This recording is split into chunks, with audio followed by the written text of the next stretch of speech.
Hi friends, welcome back to my channel. നമ്മളിന്ന് വായിൽ വെള്ളമൂറുന്ന ജിലേബിയാണ് ഉണ്ടാക്കുന്നത്. അപ്പോൾ എങ്ങനെ ഉണ്ടാക്കുന്നത് നമുക്ക് നോക്കിയാലോ? പോവാം. അതിന് വേണ്ടിയിട്ട് ഞാനിപ്പോൾ രണ്ട് കപ്പ് മൈദയാണ് എടുത്തിട്ടുള്ളത്. പിന്നെ ഞാൻ ഒരു കപ്പ് മൈദക്ക് 2 ടേബിൾ സ്പൂൺ വീതം 4 ടേബിൾ സ്പൂൺ ഞാൻ ഉഴുന്ന് കുതിർത്ത് വെച്ചതാണ്. ഞാനൊന്ന് മിക്സിയിലിട്ട് അരച്ചെടുക്കാൻ പോവുകയാണ്.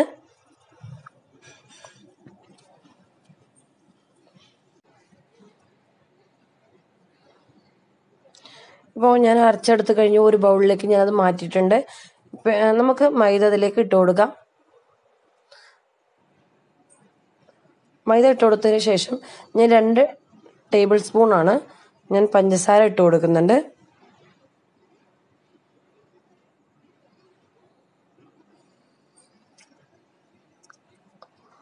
നമ്മൾ അതേപോലെ 2 ടേബിൾ സ്പൂൺ ഓയിൽ ഇട്ട് കൊടുക്കണം. ഏത് ഓയിലായാലും കുഴപ്പമില്ല, ഓയിൽ ഇട്ട് കൊടുക്കണം. എന്നിട്ട് നമുക്ക് കുറച്ച് വെള്ളം ആഡ് ചെയ്ത് കൊടുത്തിട്ട് ഒന്ന് മിക്സ് ചെയ്തെടുക്കാം. മിക്സ് ചെയ്തെടുക്കുമ്പോൾ കുറച്ച് തിക്നെസ്സോടുകൂടി മിക്സ് ചെയ്തെടുക്കണം. വെള്ളമായി പോകരുത്, കാരണം കുറച്ച് പുളി വരണം. അപ്പോൾ അതിന് വേണ്ടിയിട്ട് നമ്മൾ കുറച്ച് തിക്നെസ് കൂടി കുഴച്ചെടുക്കാം. അപ്പോൾ ഈ രീതിയിൽ വേണം നമ്മൾ കുഴച്ചെടുക്കാനായിട്ട്. ഇത് നമുക്ക് ഒരു 8 മണിക്കൂർ റെസ്റ്റ് ചെയ്യാൻ വേണ്ടിയിട്ട് അടച്ചു വെക്കാം. ഇത് നന്നായി പുളി വരരുത്, കുറച്ച് പുളി വരണം. നന്നായി പുളി വരരുത്. ഒരു 8 മണിക്കൂർ അടച്ചു വെച്ചതിന് ശേഷമുള്ള ഇതാണ്. അപ്പോൾ ഈ രീതിയിൽ മാവ് റെഡിയായി, മാവിൻ്റെ പാറ്റേൺ ഈ രീതിയിൽ വേണം ഉണ്ടാക്കിയെടുക്കാൻ വേണ്ടിയിട്ട്.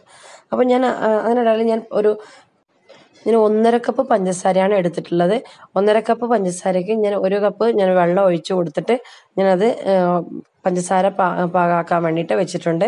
അത് നന്നായി തിക്കായിട്ട് വരരുത്, കുറച്ച് തിക്കായാൽ മതി. ഈ രീതിയിലായാൽ മതി. നമുക്ക് ഗ്യാസ് ഓഫ് ചെയ്യാം. എന്നിട്ട് ഞാൻ ഒരു പാനിലേക്ക് കൂടി ഞാൻ മാറ്റുവാണ്. കാരണം നമുക്ക് 2 കളറുള്ള ജിലേബിയാണ് ഞാൻ ഉണ്ടാക്കുന്നത്. അപ്പോൾ 2 പാത്രത്തിലേക്കായിട്ട് മാറ്റിയിട്ടുണ്ട്. അപ്പോൾ ഒന്നിൽ ഞാൻ ഓറഞ്ച് ഫുഡ് കളർ മിക്സ് ചെയ്ത് കൊടുത്തിട്ടുണ്ട്. അടുത്തതിൽ നമുക്ക് യെല്ലോ ഫുഡ് കളറാണ് മിക്സ് ചെയ്ത് കൊടുക്കുന്നത്. ഇപ്പോൾ ഫുഡ് കളർ വേണ്ടാന്ന് വെച്ചിട്ടുണ്ടെങ്കിൽ ഇടാതെയും ചെയ്യാം, കുഴപ്പമൊന്നുമില്ല.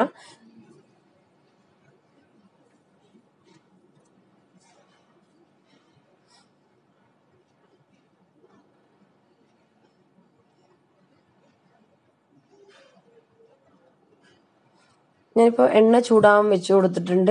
എണ്ണ ചൂടാകുമ്പോൾ ശ്രദ്ധിക്കണം, നന്നായി ചൂടാവരുത്. അപ്പോൾ എപ്പോഴും അടി ഫ്ലാറ്റ് ആയിട്ടുള്ള ചീനച്ചട്ടിയാണ് എടുക്കേണ്ടത്. അപ്പോൾ ഞാൻ കാണുന്നുണ്ടല്ലോ, ആ രീതിയിൽ വേണം എടുക്കാൻ വേണ്ടിയിട്ട്. ഞാനൊരു കവറിലാക്കിയിട്ട് ഞാനത് എണ്ണയിലേക്ക് ഒഴിച്ചു കൊടുത്തു. അപ്പോൾ അത് അപ്പം തന്നെ പൊങ്ങി വരും. അപ്പോൾ ഒന്ന് തിരിച്ചിട്ട് കൊടുക്കുക. ചെറിയൊരു ഗോൾഡൻ കളർ വരുമ്പോഴത്തേക്കിനും നമുക്കത് എടുത്ത് മാറ്റാം. ഈ രീതിയിൽ വരുമ്പോഴത്തേക്കിനും മാറ്റാം.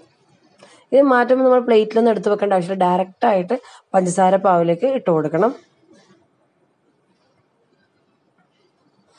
എന്നിട്ട് അത് ഒരു 4-5 സെക്കൻഡ് വെച്ച് കൊടുക്കാം. അത് തിരിച്ച് മറിച്ചിട്ട് വെച്ച് കൊടുക്കണം. അപ്പോഴത്തേക്കും ഉള്ളിലെല്ലാം പഞ്ചസാര പാവ് വലിച്ചെടുക്കും. സർവിങ് പ്ലേറ്റിലേക്ക് മാറ്റാം. അതുപോലെ തന്നെ നമ്മൾ ഇതേ രീതിയിൽ ചെയ്തിട്ട് യെല്ലോ കളറിൽ, ഞാനിത് മഞ്ഞ കളറിൽ ഞാൻ പഞ്ചസാര പാനീയമാണ് അതിലേക്ക് ഇട്ട് കൊടുത്തു. നമ്മൾ അതേ രീതിയിൽ ചെയ്തെടുക്കണം. അപ്പോൾ നമ്മൾ 2 കളറിലെ ജിലേബി റെഡി ആയിട്ടുണ്ട്.